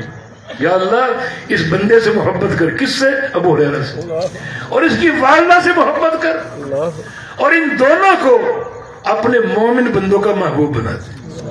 مانا جس دل میں ابو ہریرہ کی محبت ہے وہ دل مومن ہے، اور جس دل میں محبت نہیں ہے وہ اپنے ایمان کا جائزہ لے. اس کے ایمان میں جھول ہے، دراڑ ہے، وہ قابل قبول نہیں. اور سارے فرقے برستے ہیں ابو ہریرہ پر، تنقیدیں کرتے ہیں اس عظیم صحابی پر جو 5575 حدیث کا راوی، کہتے غیر فقیہ. ان 5000 حدیثیں 575 جس کو حفظ ہو، اس سے زیادہ بھی جس ہم تک پہنچی ہیں، اتنی حدیثوں کا حافظ غیر فقیہ ہو. فقہ کس چیز کا نام؟ فقہ حدیث کا نام ہے، حدیث فقہ کا نام ہے. اور اگر فقہ سے مراد تمہارے مسائل ہے، فقہی مسائل، الامان والنفی، اگر وہ فقہ ہے تو پھر آپ بہتر جانتے. اگر یہ فقہ ہے کہ ہدایت میں لکھا ہے 2 چور چوری کرنے جائیں، ایک گھر میں کھود جائے، دوسرا باہر کھڑا. جو گھر میں کھودا اس نے سامان سمیٹا، گٹھڑی بنائی اور باہر والے کو دے دی، وہ لے کے چلا گیا. سوال یہ اٹھایا کہ دونوں میں سے کس کا ہاتھ کاٹا جائے؟ جواب کسی کا بھی نہیں. علت کیا ہے؟ جس نے سامان سمیٹا تھا وہ لے کر نہیں گیا، اور جو لے کر گیا اس نے چوری نہیں کی. یہ فقاہت ہے، یہ منظم ڈاکہ فقاہت ہے. اس کو رواج دو. دیکھو کیسے لوگوں کے مال غیر محفوظ ہوتے ہیں، کس طرح ڈاکے پڑتے ہیں کہ کوئی نقصان نہیں. 2 بندے مل کر جائیں، ڈاکہ ڈالیں، چوری کریں، ہاتھ کسی کا نہیں کٹے گا. یہ فقہ اگر ہے تو تم کو مبارک. اور اگر فقہ الحدیث ہے، ابو ہریرہ رضی اللہ عنہ فقہاء کے امام، جن کے سینے میں 5000 سے زائدہ حدیث حفظ تھی، جن کو وہ اس کے راوی فرماتے ہیں کہ قال النبی صلی اللہ علیہ وسلم کلمتان حبیبتان الی الرحمن خفیفتان علی اللسان ثقیلتان فی المیزان. 2 جملے، یہ کلمہ بمعنی کلام ہے، وکلمۃ بہا کلام قد یعم، صاحب الفیہ کہتا ہے کبھی کبھی کلمہ بول کے کلام مراد لیتے ہیں، دو جملے، کلام کلمہ لفظ مفرد کو بولتے ہیں اور کلام جملہ مفیدہ. زید کلمہ ہے، عالم کلمہ ہے، اور اگر زید عالم ہو پھر یہ جملہ مفیدہ بن جائے گا، سننے والے کو پوری خبر حاصل ہو جائے گی. یہ دو جملے ہیں، حبیبتان الی الرحمن، رحمان کو محبوب ہے.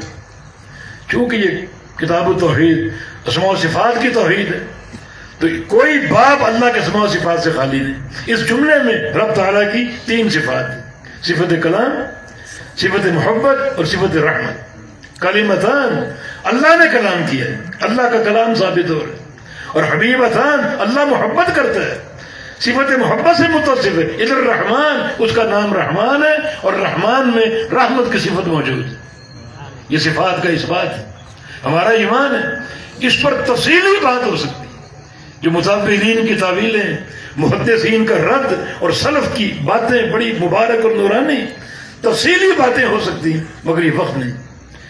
تو یہ اللہ تعالیٰ کے 3 صفات کا اس بات، اور آگے خفیفتان علی اللسان، زبان پر ہلکے ہوں.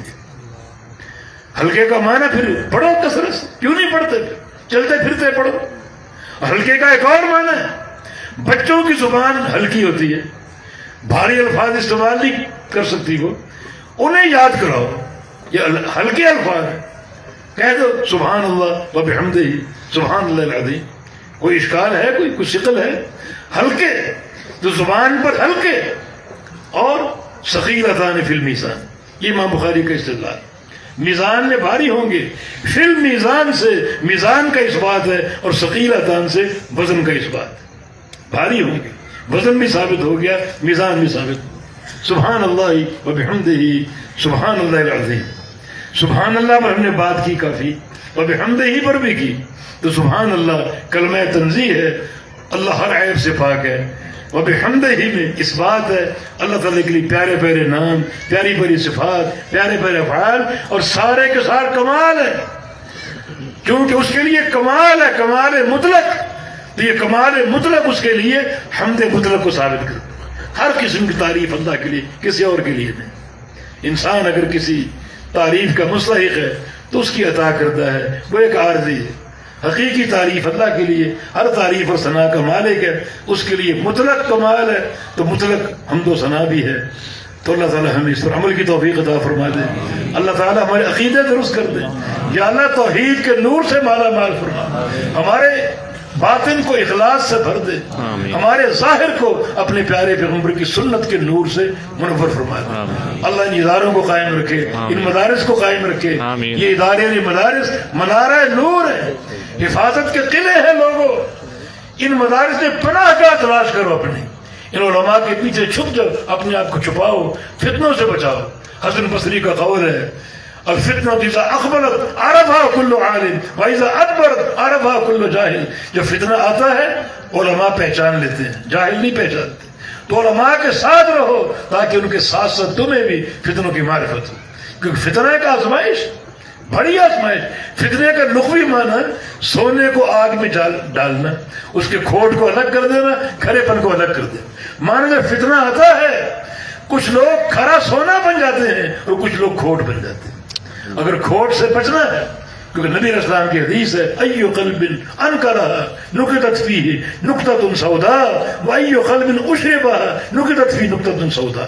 جس دل نے فتنہ قبول کر لیا اس دل پہ سیاہ نشان لگ جائے گا.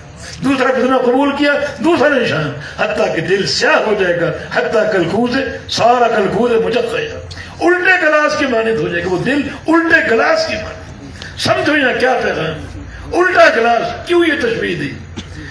گلاس میں کوئی چیز موجود ہو، کوئی 2-4 قطرے، 1-8 گھونٹ الٹاؤ گے تو وہ گر جائے گا. وہ رمق اگر تھی ایمان کی، گلاس الٹا ہو گیا، وہ دل الٹا ہو گیا، سب کچھ گر گیا.